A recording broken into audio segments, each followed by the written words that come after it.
안녕하세요, 가치환입니다. 자, 요즘에 제 목소리가 좀 이상하죠? 제가 며칠 전부터 감기가 걸렸었는데 이게 쉽게 낫지가 않더라고요. 그래서 듣는 입장에서 조금은 불편할 수도 있겠지만 며칠간만 이렇게 조금은 양해를 부탁드릴게요. 자, 오늘 영상은 전날 미국 증시의 흐름을 한번 살펴보고요. 또 이어서 이번 주에 정말 시장이 좋지 못했었잖아요. 물론 그동안 매번 좋지 못했었는데 특히나 전쟁 리스크가 터짐에 따라서 굉장히 불안했었고 그게 실제로도 시장에서 투영이 되었었던 그런 한 주였다고 생각이 돼요. 그래서 이번 한 주 동안에 어떤 업종들이 많이 상승이 나왔었고 또 우리가 유망하게 볼 수 있는 업종은 무엇이 있는지 같이 한번 살펴보도록 하겠습니다. 자, 전날에 미국 증시를 살펴보니까 참 미국 증시는 새벽에 무슨 일이 생기는 것 같아요. 제가 어제도 잠들기 직전만 하더라도 거의 보합권 내에서 움직임을 보여주었거든요. 그런데 지금 보시면 나스닥이 1.6%의 상승으로 마감이 되었고 그리고 종가가 거의 최고가에서 마무리가 되었어요. 그리고 S&P 500. 자, S&P 500은 무려 2.2%의 큰 상승이 나왔고 마찬가지로 종가가 거의 최고가에서 이렇게 마무리가 되었습니다. 그리고 다우지수. 자, 다우지수는 무려 2.5%의 큰 상승과 함께 다우도 마찬가지였죠. 고점이 거의 최고가에서 마무리가 되었는데 어제는 물론 나스닥도 좋은 흐름을 보여주었지만 다우지수하고 S&P 500 이쪽에서 조금 더 큰 상승이 나왔었고 그리고 무엇보다 종가가 모두 최고가에서 마무리되었다는 것이 굉장히 의미가 있었던 하루였다. 이렇게 보여지는 것 같아요. 일단은 미국 증시가 휴장이었을 때 그때 처음으로 국내에서 전쟁 리스크가 터지면서 온전히 국내 시장이 그걸 다 반영을 했었잖아요. 그런데 조금은 시간이 지남에 따라서 지금 미국 증시의 흐름을 보시더라도 전쟁에 대한 혼란이 줄어들었고 이제는 재료 노출과 함께 더 이상 빠질 이유가 없다. 그렇게도 해석을 하는 것 같습니다. 물론 새벽에 나온 한 가지 재료를 살펴보니까 우크라이나에서 협상을 진행할 것이다. 이런 발표도 있었더라고요. 그래서 그런 부분이 아무래도 빠른 시일 내에 전쟁이 종료될 수 있다는 가능성으로서 한번 이해를 해볼 수가 있었고 어찌 됐던 간에 주식하는 입장을 떠나서 빨리 전쟁이 끝나기를 한번 기원해 보겠습니다. 자, 그래서 미국 증시가 목요일날 크게 상승으로 마감이 되었었잖아요. 그런데 만약에 금요일날 이렇게 또 강한 상승이 나오지 않았고 만약에 큰 음봉과 함께 마무리가 되었다면 주말 내내 조금 찝찝했을 것 같아요. 그렇지만 보합을 넘어서 큰 상승으로 또 마무리가 되었기 때문에 조금은 편안한 주말을 맞이할 수 있을 것 같고 자, 그런데 주말 사이는 또 러시아에서 다른 국가를 침공할 가능성이 있다 라고 미국 측에서 공식적인 언급이 있었거든요. 그래서 이 부분이 다음 주 월요일에 어떤 파장을 미칠지 그 점을 한번 주시할 필요가 있을 것 같습니다. 또 제가 이번 달에 달력을 잘 보지 못했었는데 내일이 2월달 마지막 날이더라고요. 그래서 언제 이렇게 시간이 또 빨리 지나갔나 라는 생각도 하게 되었고 아무튼 내일이 2월 마지막 날인 만큼 다들 마무리 잘 하시고요. 또 마무리인 동시에 한 주의 첫날인 만큼 여러가지 좋은 시간이 될 수 있기를 기원해 드리겠습니다. 자, 이어서 2월 21일부터 2월 26일까지 이번 주에 기관과 외국인이 어떤 종목을 많이 매수했었는지 같이 한번 살펴보도록 할게요. 먼저 외국인이고요. 외국인이 가장 많이 매수한 종목은 SK스퀘어, 카카오, LNF, 대덕전자 이런 종목들을 상위권 내에 포함을 시켰고 일단 금액 자체로만 봤을 때는 SK스퀘어가 700억 원, 1000억이 넘질 않죠. 그래서 평균적으로 한 주 동안의 외국인의 상위 종목들을 보면 1000억이 넘는 종목들이 몇 개는 포함이 되어 있었거든요. 그런데 이번 주에는 그 종목을 찾아볼 수가 없고 또 가장 많이 매수했던 종목이 700억 규모다. 그렇다는 것을 어떻게 본다면 이번 주에는 외국인도 보수적으로 대응했었다. 그렇게 볼 수 있는 것 같습니다. 실제로도 코스피 수급을 보더라도 이번 주에 매수보다는 매도 우위에 있었죠. 자, 어찌됐던 간에 한번 살펴볼게요. 일단 첫 번째로 SK스퀘어. 자, 이 종목은 외국인의 순매수 상위 종목에서 제가 처음으로 보는 것 같거든요. 일단은 작년에 SK텔레콤이 분할함에 따라서 투자 전문 회사로서 새롭게 설립이 되었었죠. 또 지난주에는 실적 발표를 했었는데 상장 이후에 2개월 동안의 영업이익을 살펴봤을 때 4,198억. 굉장히 양호했던 실적을 보여주었어요. 그리고 하이닉스에서 주주 환원 정책으로 배당을 강화한다고 했던 만큼 거기에 따른 배당 수익도 증가가 예상이 된다 라는 의견도 있더라고요.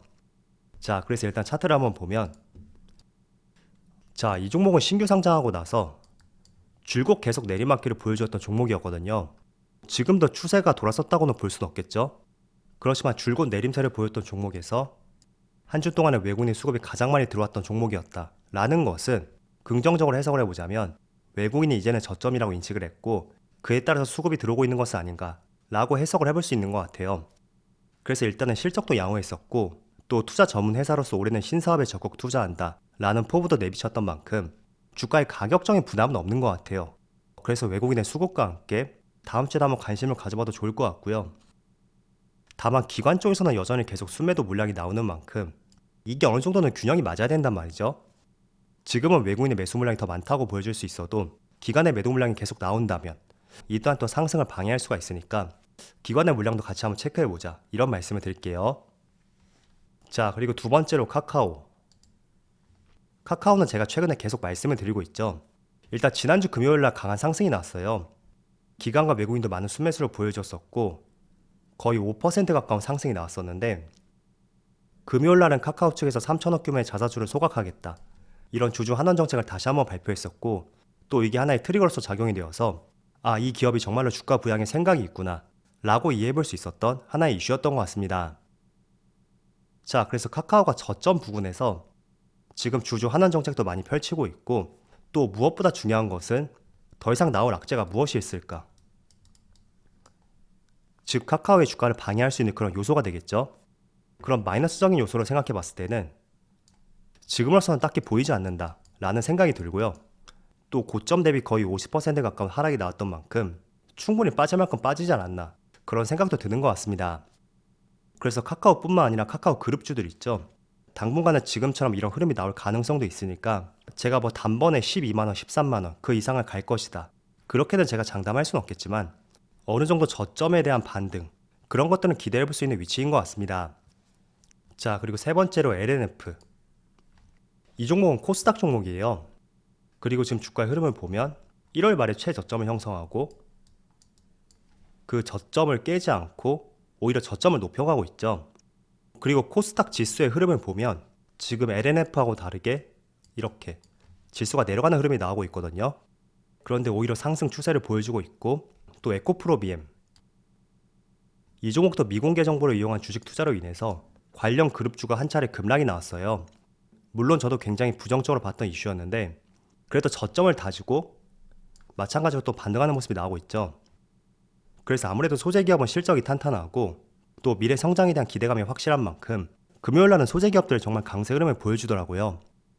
그리고 에너지솔루션도 상장한 지 시간이 조금 지났잖아요. 그래서 수급 꼬임 현상에 대해서는 이제는 2차원지도 조금은 긍정적으로 볼 수 있지 않을까 그렇게 보여지네요. 자, 그리고 네 번째로 대덕전자. 자, 이 종목은 최근의 흐름을 보면 거의 신고가 근처까지 올라왔죠. 2월 달에 가장 흐름이 좋았던 업종 중에 하나이지 않나 그런 생각이 들고요. 대덕전자는 패키지 기판 관련주거든요.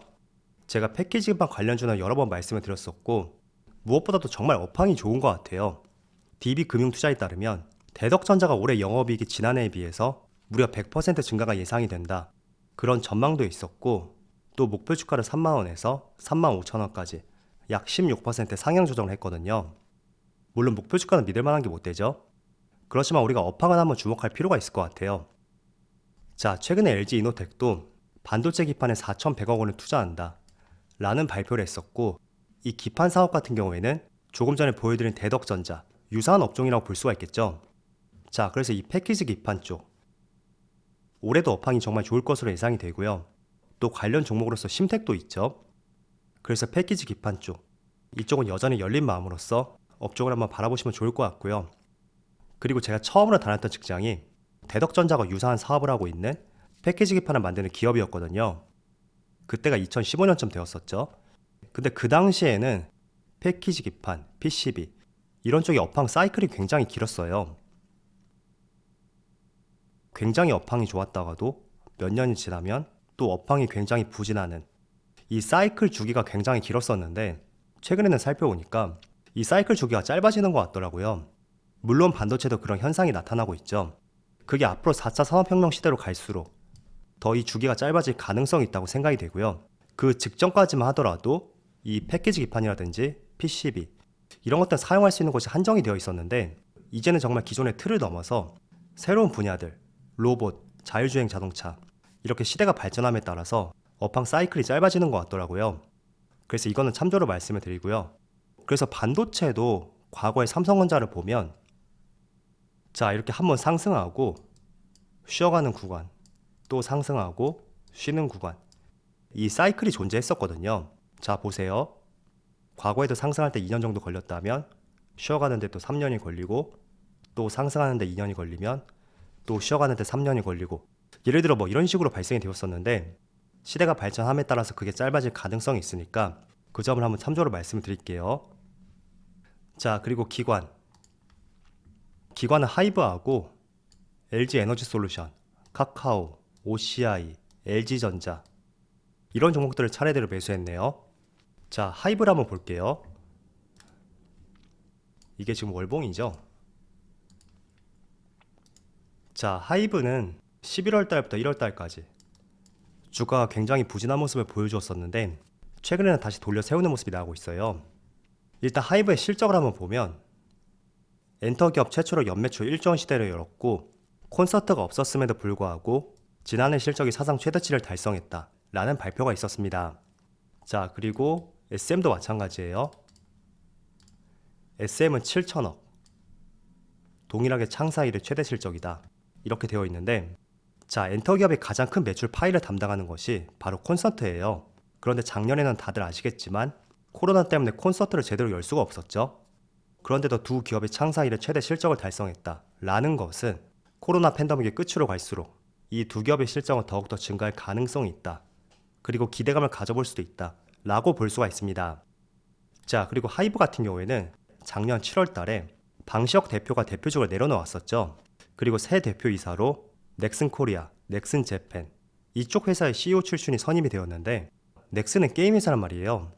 그래서 이 대표 선임을 보더라도 지금 하이브가 추구하는 방향성, 그걸 우리가 조금은 해석해 볼 수가 있는 것 같아요. 일단은 연예기획사에서 게임 회사의 대표를 모셔왔다 라는 것은 단순히 연예기획사를 넘어서 메타버스와 다양한 사업 쪽으로 연계를 할 수가 있고 추구하는 방향성이지 않을까, 이렇게 볼 수 있는 것 같습니다. 그래서 최근에 리오프닝 관련주가 좋은 흐름이 나오고 있잖아요.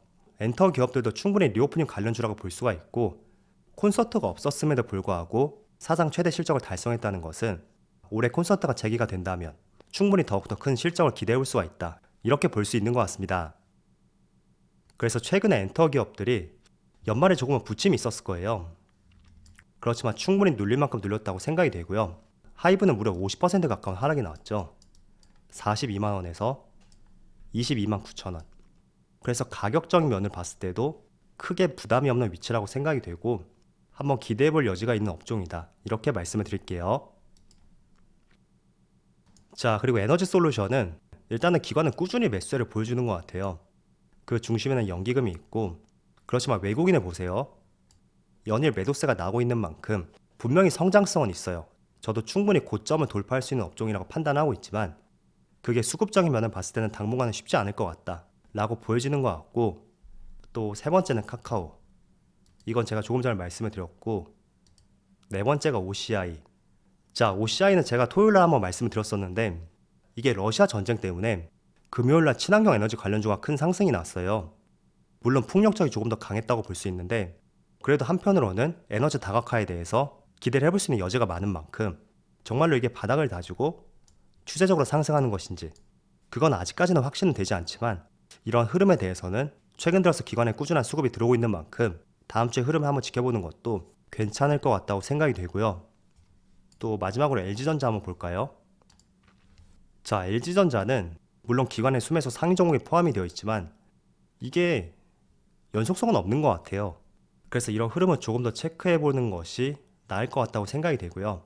그래도 LG전자는 12년 만에 태양광 패널 사업을 철수를 했죠.